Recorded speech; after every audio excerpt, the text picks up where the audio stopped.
Thank you so much, Dr. Lisa Moreno, for being on AM Buffalo this morning to talk about a subject that I think is very scary for a lot of parents, cyberbullying. Thank you for having me today. I completely agree. We see an increase in the amount of time that our children are spending online for school as well as for their social activities during this COVID period.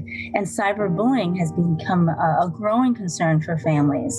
Fidelis Care is working to raise the awareness of this issue and helping to provide families with some helpful support and resources. As a pediatrician, what do you have to say to parents about the seriousness of interceding if cyberbullying is a problem? What's scary about the cyberbullying is that it's usually anonymous.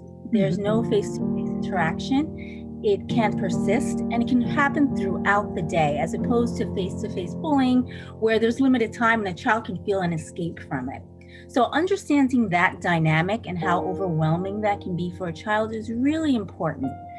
One thing I always advocate is, if you feel this is going on, have that discussion with your child. Open up that line of communication. Lots of times they internalize this. You don't want to take away their device right away. I think that is just impulse is, let me take away what the source is. But what happens is that the child can determine that this is more of a punishment. So you want to let them know it's not their fault, right? Open it up with that. This is not your fault. This is something that just happens. The one thing, again, is just let them know you're involved and that you care. I think it's really tricky for a lot of parents out there when they think about cyberbullying, because privacy is big for kids at certain ages, right? Preteens and teens, there's a lot going on in their lives, right? Where they have hormonal changes, like moving up to a different school. Correct. Some of the early signs that you can pick up as a parent, if you notice that they're having behavioral changes, if we notice that their eating habits are different, if you notice that they're having difficulty sleeping, if they want to be a little bit more secretive with their device, or they want to avoid discussions about what they're doing online, that's a little concerning. If you notice that academically, that there's a sudden lack in their academic performance, especially what's their norm in comparison to their norm. And if it's totally out of their norm, that's a big red flag. A child may become more withdrawn. You may notice that they seem more depressed. They tend to lose interest in being around others and doing activities they would have otherwise enjoyed in the past.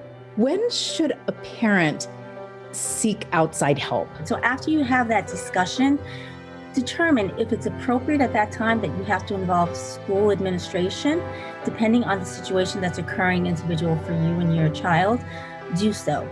If you feel that this is escalated and your child may need some counseling with it because it's very overwhelming, do so.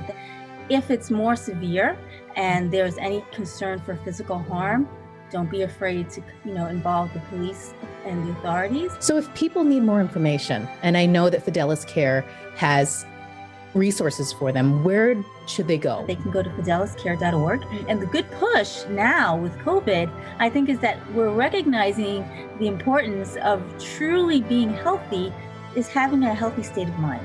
I agree. For everyone. Thank you so much, Dr. Moreno. This was a wonderful conversation. I'm so glad that we were able to have it and to share it with everybody out there, because everyone needs a little bit of help navigating this world that we now live in. Thank you very much for having me. Of course.